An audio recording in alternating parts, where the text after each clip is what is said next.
Ներքին գործերի նախարարության քրեական ոստիկանության գլխավոր եւ Լոռու մարզային վարչությունների ծառայողները համատեղ ձեռնարկած ծավալուն օպերատիվ հետախուզական միջոցառումների արդյունքում պարզել են, որ մի խումբ անձինք ստեղծելով հանցավոր խումբ եւ ձեռք բերելով ապօրինի զենքզինամթերք նախապատրաստել են սպանություններ, կատարել ավազակային հարձակում եւ բնակարանային գողություններ, միջամտելով տարբեր անձանց միջանձնային ու ֆինանսական խնդիրներին, դիմել են այսպես կոչված քրեական հեղինակության բարձրագույն կարգավիճակ ունեցող անձանց, ինչպես նաև մասնակցել են քրեական ենթամշակույթ կրող խմբավորման հավաքներին ու գործողություններին։ Նախաձեռնվել է քրեական վարույթ, հանցավոր խմբի անդամներին մեղադրանքներ են առաջադրվել սպանության նախապատրաստության, սպանության փորձի, քրեական ենթամշակույթ կրող խմբավորմանը մասնակցելու, ապօրինի զենքզինամթերք կրելու, խուլիգանության, ավազակության, գողության, գույք ոչնչացնելու կամ վնասելու եւ թմրամիջոցներ իրացնելու հատկանիշներով։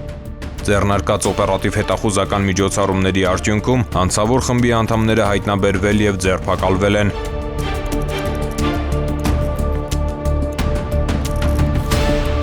Քննչական կոմիտեի ծառայողների հետ համատեղ կատարված խոշորամասշտաբ ուզարկություններով նրանց բնակության վայրերում հայտնաբերվել են ապօրինի զենքզինամթերք եւ թմրամիջոցներ։ Հանցավոր խմբի 10 անդամների նկատմամբ հարուցվել է հանրային քրեական հետապնդում, կատարվում է նախաքննություն։